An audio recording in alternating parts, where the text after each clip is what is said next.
Hola queridos amiguitos, bienvenidos al capítulo número 14 del libro de Hechos. La palabra de Dios dice así: En Iconio, Pablo y Bernabé entraron, como de costumbre, en la sinagoga judía y hablaron de tal manera que creyó una multitud de judíos y de los que no son judíos. Pero los judíos incrédulos incitaron a los no judíos y les amargaron el ánimo contra los hermanos. En todo caso, Pablo y Bernabé pasaron allí bastante tiempo hablando valientemente en el nombre del Señor, quien confirmaba el mensaje de su gracia, haciendo señales y prodigios por medio de ellos. La gente de la ciudad estaba dividida, unos de parte de los judíos y otros de parte de los apóstoles. Hubo un complot, tanto de los no judíos como de los judíos, apoyados por sus dirigentes, para maltratarlos y apedrearlos.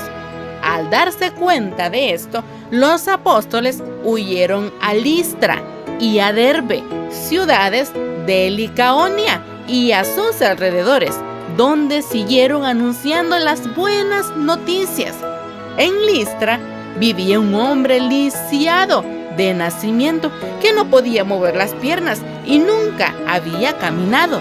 Estaba sentado escuchando a Pablo, quien al fijarse en él y ver que tenía fe para ser sanado, le ordenó con voz fuerte: «Ponte en pie y enderézate». El hombre dio un salto y empezó a caminar. Al ver lo que Pablo había hecho, la gente comenzó a gritar en el idioma de Licaonia: «Los dioses han tomado forma humana y han venido a visitarnos». A Bernabé lo llamaban Zeus y a Pablo Hermes, porque era él que dirigía la palabra. El sacerdote de Zeus, el dios cuyo templo estaba a las afueras de la ciudad, llevó toros y guirnaldas a las puertas y con toda la multitud quería ofrecerles sacrificios.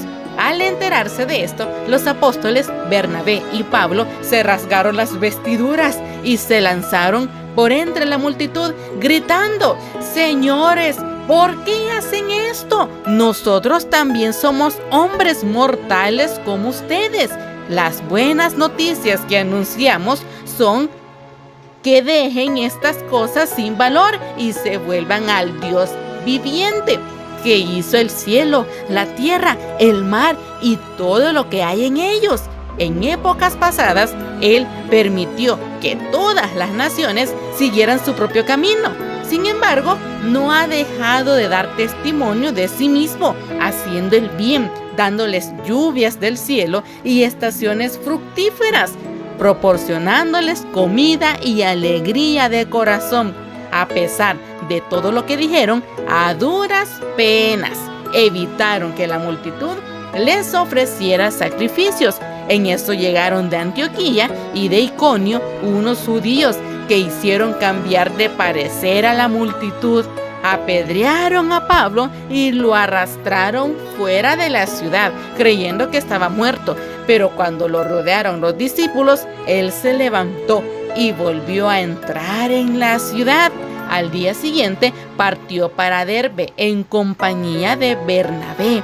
Después de anunciar las buenas noticias en aquella ciudad y de hacer muchos discípulos, Pablo y Bernabé regresaron a Listra, a Iconio y a Antioquía, fortaleciendo a los discípulos y animándolos a perseverar en la fe.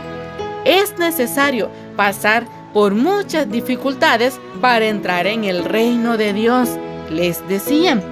Cada iglesia nombró líderes religiosos y con oración y ayuno los encomendaron al Señor, en quien habían creído.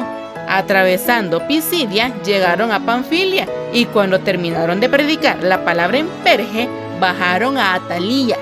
De Atalía navegaron a Antioquía. donde se los había encomendado a la gracia de Dios para la obra que ya habían realizado.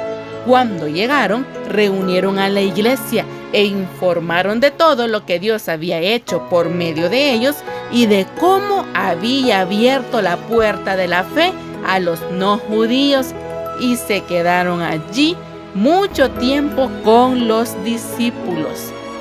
Ahora, querido amiguito, junta tus manitas y cierra tus ojitos. Vamos a orar. Querido Jesús, te pedimos que nos ayudes demasiado a poder ser valientes para también predicar de ti y de todas las obras que has hecho en todo este tiempo. En el nombre de Jesús oramos. Amén. Que Dios te bendiga. Te esperamos en el próximo capítulo.